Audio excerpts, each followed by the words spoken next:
Okay, the Steam Railroading Institute, for those of you who didn't know, or maybe you forgot, has this sleeping car.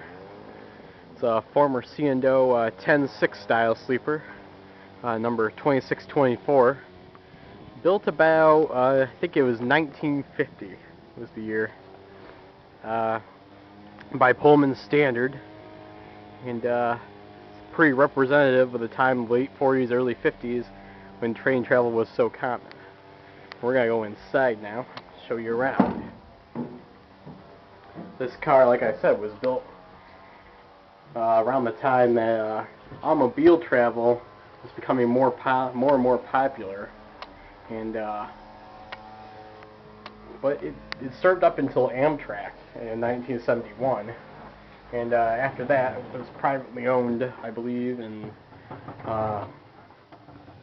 served some purposes there, and was eventually made available to us in 2001 when we started the Institute, for the purpose of allowing train crews to sleep in here on the road.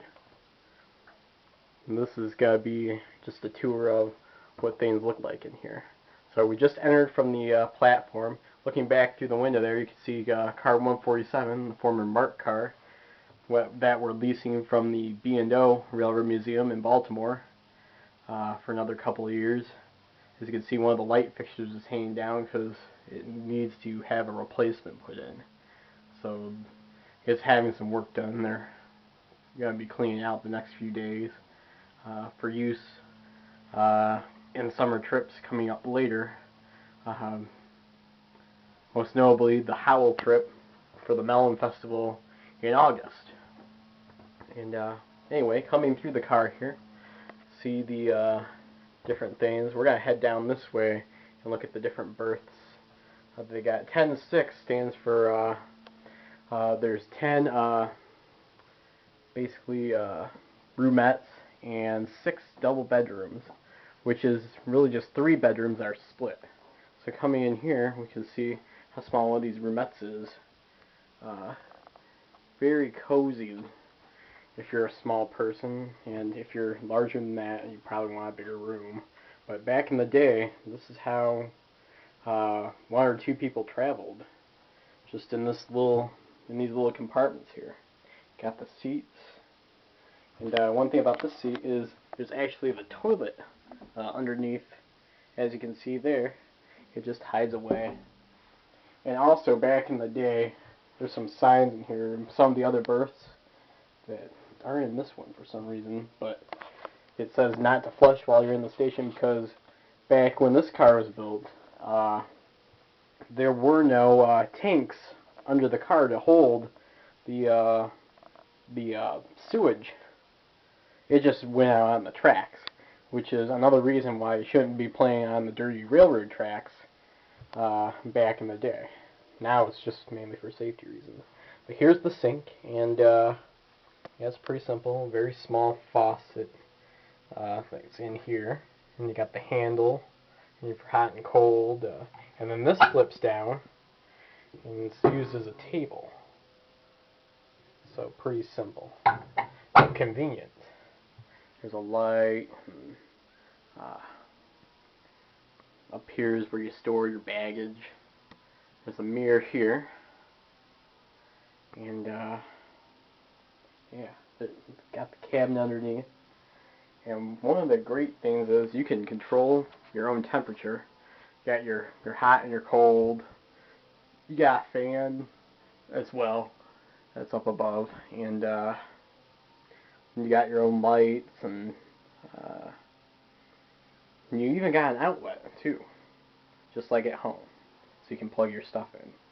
Now, of course, there's not as many outlets back in the 50s, because they didn't expect you to bring as many appliances. But anyway, I think this also used to be a smoking car, because the ashtray and put it in there, and the porter comes and cleans it out for you. Just takes off and dumps it. You got instructions for how to work the controls. You got hangers for your coats and other things. And here, as you can see, is the actual berth. the seat folds down. There's a lever for it, and it folds down, and the porter takes that latch and pulls down the bunk from there, as you can see out the window. This one needs some work done to it. It's one of many of them that have gotten dirty over the years. I think there might be some water that got in between the panes. So you can see some work needs to be done to different parts in here. Now coming out here in the hallway, see the different berths on the other side, pretty much mirrored from what we just saw. And there, like I said, I think I forgot to seat the fan. Actually, I don't think there was one in there. It's missing. But that's what your fan is. I think there'd usually be a cover, like a metal cover that would go over that. So that way you didn't cut yourself on it. And, oh, I forgot to mention the shoe lockers, these doors on the outside. What you do is, at night you put your shoes in here. And then, the porter would come around at night and he'd be outside your room and he'd come and open up the locker door on the outside. Of course, you can have them done pretty much any time of the day. And to call the porter, you'd use you just use the porter button here. Sounds like a doorbell, and somehow he knows where it's coming from. He just goes around to the door, and he'll either come in here and ask you if it's in the middle of the night or whatever. He comes and he probably knows that's the shoe locker. And when he's done, he puts the shoes, after he's done polishing them or whatever he had to do, puts them back in there and then pushes this button, the buzzer, and you know that your shoes are ready. So all the convenience of travel. All in one train. You got a broom closet here on the one end. See, he's got paper towels in it, just right now. This car has actually been, hasn't been in service for a while. We tried during the train festival to get it open and clean it up a bit so people could go through it, and we had the door open on the one end and we tried to keep all the shades down on the windows, but it was really hot when the festival was going on.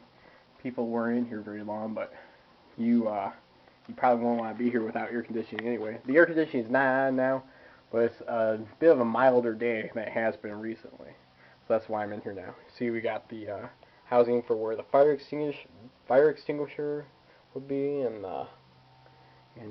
we got safety tools, like there'd be an axe up there instead of just a crowbar.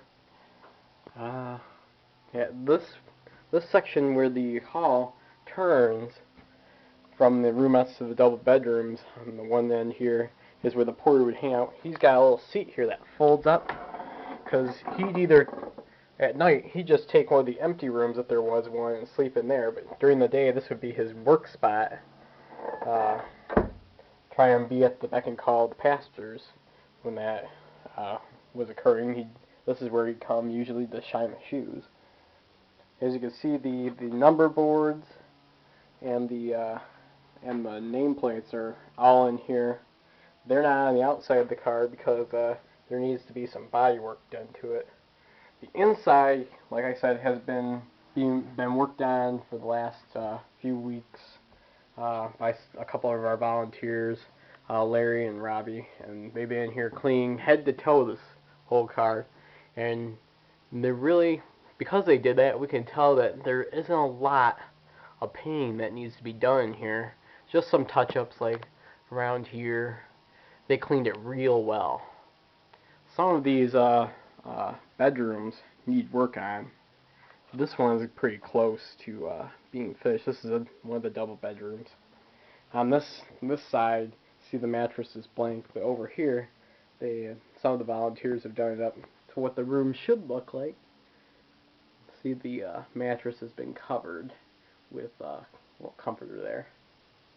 This upper berth here has been worked down a little bit. Got the straps hung down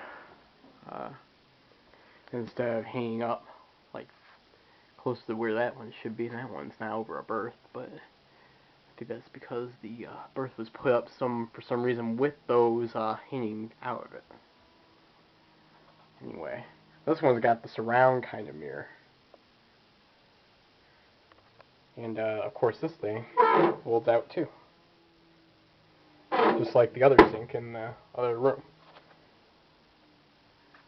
So yeah. Oh, and your baggage storage would be up here on this end. Pretty much the same on the other side. Of course you got your own shoe locker. And all that would be ready for you to give to the porter. These windows on this side, yeah, they're okay. So some of them you can see outside here toward the fence. All this needs is a little brush up.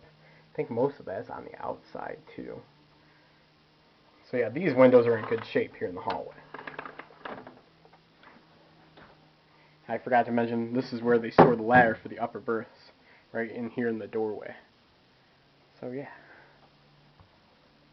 all the comforts of home. Let's see if any of the ones down here are made up. Let's say, oh, here's one. Tried to put some floor arrangements in here before try and cover the beds. Try and get some stuff done. Make a complete berth up for as a museum piece. Here's another closet, and there would be another broom or something in there. Different supplies for the different closets on the train. And these ones are pretty well similar to the ones at the other end. These roomettes, just split them up for convenience, I guess. See, here's that sign on the bottom of the seat here for the toilet. Yeah. Do not flush when in the station, so yeah. Of course, now the car is required to have the tank on it to hold that stuff in there, so that way it gets clean. Looking at the back end here, you see the end of the train. So, yeah, that's about it for this car. So, a nice little tour that we're going to take people on. We plan, another reason is, for the use of this car is to have volunteers stay over for the weekends in them as like a camp experience in a way, because there's no cooking in here. So it'd be outside at a campfire or something like that, at a grill, and then they come and sleep in here.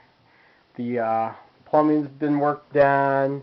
We know the heating works and the electrical's been fixed.